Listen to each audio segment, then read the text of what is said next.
પ્રવીણા કાળુભાઈ ગામ કળસાર સદભાવના હોસ્પિટલની બાજુમાં રહું છું।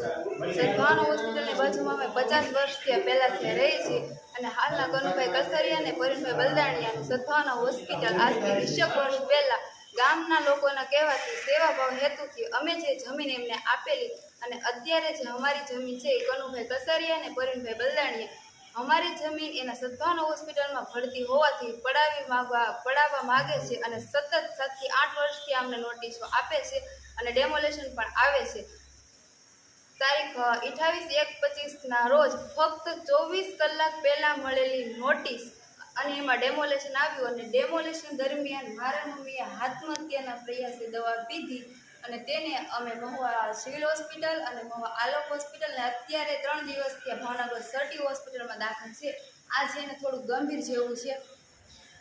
અમારું કહેવું એ જ છે ફક્ત દુઃખ અને કેવું કે ગામમાં 85% લોકોએ 85% ચરણ છે તો નોટિસો ફક્ત અમને જ શું કામ કનુભાઈ કરસાળી અને પરીણભાઈ બલદાણીએ નોટિસો અમને જ શું કામ આપશે? કયો એવું ગામ છે, કયો એવો તાલુકો, કયો એવો જિલ્લો જ્યાં ચરણ નથી તો નોટિસો ફક્ત અમને શું કામ આપવામાં આવે છે, બીજા કોઈને કેમ નહીં? તો સરકારને અને ગામ લોકોને અમારું એ કહેવું છે કે અમને અમારી જમીન છે એ કાયમી કરી દેવામાં આવે અને અમને અમારી જમીન આપી દેવામાં આવે।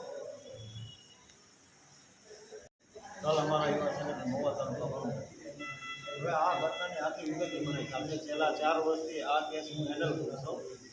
અવારનવાર કનુભાઈ કસાળી અને કારણે નોટિસ જે દેવામાં આવે છે અને એના નોટિસના પુરાવા દસ્તાવેજી પુરાવા પણ અમારી પાસે છે કે સદભાવના ચેરિટેબલ ટ્રસ્ટના નામે જે નોટિસો આવે છે મામલતદારમાં કલેક્ટરમાં બધી જગ્યાએ આપવામાં આવે છે અને આખરે તો સાહેબ એવું બન્યું કે 24 કલાકની માલિકા નોટિસ ફાળવવામાં આવી કે તમારું મકાન અમે પાડી દેવામાં આવશે અને હાલમાં જિલ્લા કલેક્ટરની માલિકા પિટિશન દાખલ અમે કરેલી છે અને લેખિતમાં રજૂઆત કરવા અમે મામલતદાર સાહેબમાં ગયા કે ભાઈ અમે પિટિશન દાખલ કરેલ છે, અમારી સુનાવણી કરવામાં હજી આવી નથી।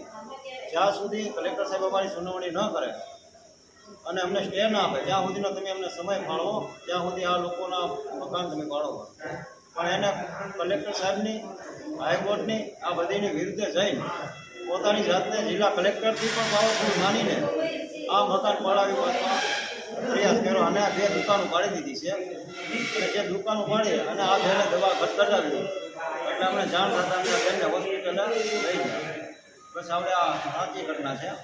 અને બીજું કહેવા નહીં કે જો ડૉક્ટર કળસાર ગામ છે એની માલિકા 85% લોકો બિનકાયદેસર રીતે દબાણ કરીને રહે છે તો આખા ગામની માલિકા આ કાંઈ ગામ કાળુભાઈ બચુભાઈ ભીલ જે છે એ કાંઈ પાકિસ્તાનથી આવેલા વ્યક્તિ નથી, એ તો કળસારના નાગરિક જ છે। તો આ એક જ વ્યક્તિનો ટાર્ગેટ કરવામાં વારંવાર આવે છે, બીજા કોઈ પણ વ્યક્તિને નહીં। અને રહી વાત સદભાવના હોસ્પિટલની તો સદભાવના હોસ્પિટલ તે ગેરકાયદેસર રીતે છે જે જમીન એને ફાળવવામાં આવેલી છે એની કરતાં 20 ફૂટ આગળ રોડ સાઈડ આવી ગયેલા છે, એના પર અમારી પાસે પુરાવા છે અને ઠરાવ અમે જોયેલા છે। તો લીગલી પ્રોસેસ થાય ને ભાઈ તો પહેલાં સદભાવના હોસ્પિટલની તપાસ કરવામાં આવે, ગામની માલિકા 85% જેને કબજો મારેલો છે એનો કબજો ખાલી કરવામાં આવે એટલે સ્વેચ્છાએ અમે આનો ખાલી કરાવી આપશું। આ અમારું નિવેદન છે સરકારને।